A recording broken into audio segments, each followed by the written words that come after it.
Terry and I love our kids. We've got kids all over America. We have grandkids all over America. We got great grandkids all over America. Being Americans, you know, I have a son that's only 9 years younger than me. Of course, he's son-in-law, but I officially declare him a son. And being a son, he absolutely needs my advice. Well, when we visit them in Paducah, Kentucky, on our way there, Terry and I always get this list of things we can help them with.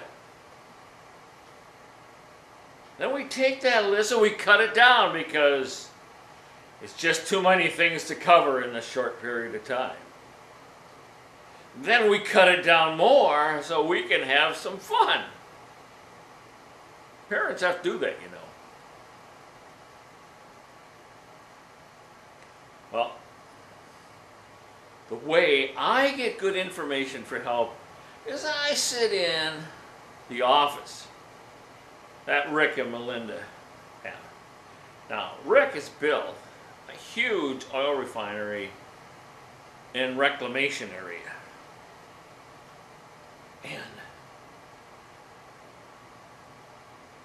he's done this, he's worked for 30 years, but he needs a little additional help always. And I listen very closely for any way I can help him. A lot of times I end up on the patio, I don't know how, because the office gets too full. But I always got time to listen. Well, Rick has this customer, and the customer is a place over on the other side of the whole Ohio. And he empties the barges of water, and then he brings this water all the way across the bay, goes to the dump, and he pours the water out, and they charge him a bundle to do this. I looked and I said, aha, Father Roland's around to help him. Let's see how I can make him some money. And I think. And the next day I've got the idea. In fact, a little backup one. So, Rick goes into town a lot. So, I coolly finagle a ride with him. And as we're driving, I slowly approach and then pounce on him. He doesn't even know it. With this new great idea. Evaporation. We can put the evaporator on top of the buildings, dump it down, and man, he could make an extra $1,000 a week. He thought about it, his eyebrows went down, he looks over at me and says, "Ain't gonna work." I look a little discouraged, and he explains why, and then before he can really settle down much, I come up with my second idea. And I tell him it, and his eyes go up a little. He says, "Might work. Let me think about it for a while." Well, you might think about it too long, and I'm that age where you gotta do stuff right away. So, I talk him into me just doing it. I'll get it all done without him being around. So, the next day I went down to the farm tractor supply place and I bought myself a pole blade that goes behind the tractor Rick has. And I buy a big tarp because my idea is to create this 40 by 90 foot area, dig it out, put the tarp in, put the water in, and just let it evaporate. Man, this is a cool idea. And I can see him just going to the bank with that money now. So, head back.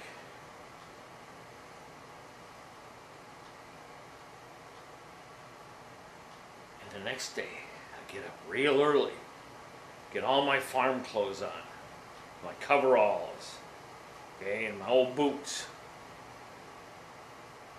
I'm going to drive a tractor. And I've driven tractors. And Rick shows it to me. It was inside the garage. He says, back it out there and bring it around and hook up the new blade you put on. Okay, Rick. So I go, and I get on the tractor, and I wait for Rick to walk around the corner so he doesn't see me do anything silly or stupid. And I practice a little and get the engine going and practice the little gears or this gear, because I don't want to put it in gear and back into something or have the engine stop. Man, that would be a macho blunder. So finally, I'm all ready. And I start going and I go out and I start backing out. Man, I can do wheelies with this sucker. I start going forward, and Rick says, if you go in the second, you move a little faster. I look at him, turn my head, didn't frown. So I went around the shop and backed up to the blade. I was going to put that blade on. I knew how. So I worked on it, and worked on it. I worked on it and worked on it and worked on it. It was about an hour. I says, oh, I got to go tell Rick I can't get this thing done. I'm losing some portion of my invincibility. So I went and said, Rick, I can't really. I said, a little problem here. But then I told a macho male joke so I could move the whole thing onto a different plane. So he laughed and came with me. We went out and he looks at it, and it took him maybe 4.5 minutes to get done. Well, I knew how to do that all the time. I just forgot from the last time I drove a tractor.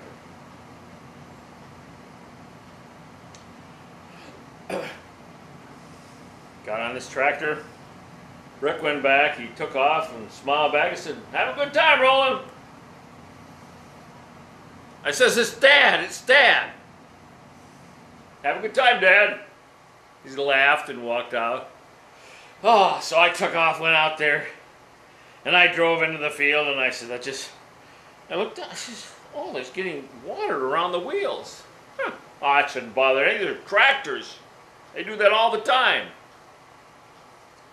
So I let the blade down, just a little, about 1 inch, 2 inches, and I started to go, and I went a good 5 feet, and the wheels started spinning. And I made myself a small lake right there around me. Well, I could do this. So I put the blade up and I moved a little and I got out of there. And for the next 4.5 hours, I moved all over in that 40 by 90 foot area. And about 3.5 hours, I looked and I saw a lake with blots of dirt around it.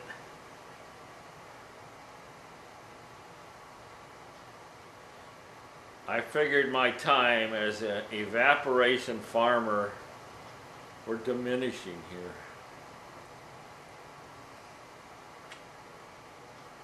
I went back and powerful enough, I pulled out and I got it parked back in the shed.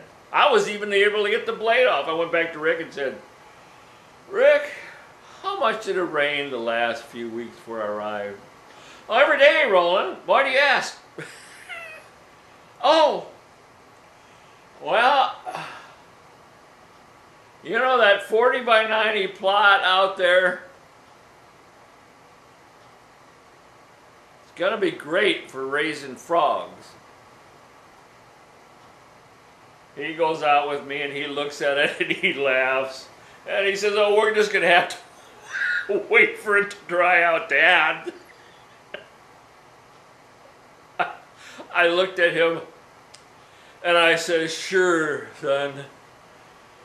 I says, we'll wait. And it rained the rest of the week before we left. And we took off. And we came back, 6 months later. And I went up to Rick and I said, okay, I'm ready to start over. He says, oh, that job's all over. They finished an evaporation plant over on the other side. I don't do that anymore. I says, you still got the lake? Still got the lake. When are you going to clean it up? I don't know. I'm sorry. We get a laugh every time we look at it. Oh, is that right? Well, tell you, I really didn't know if that was going to work or not. Would have been nice. Well, but being a good dad, I know I can help him again this year. Thank you.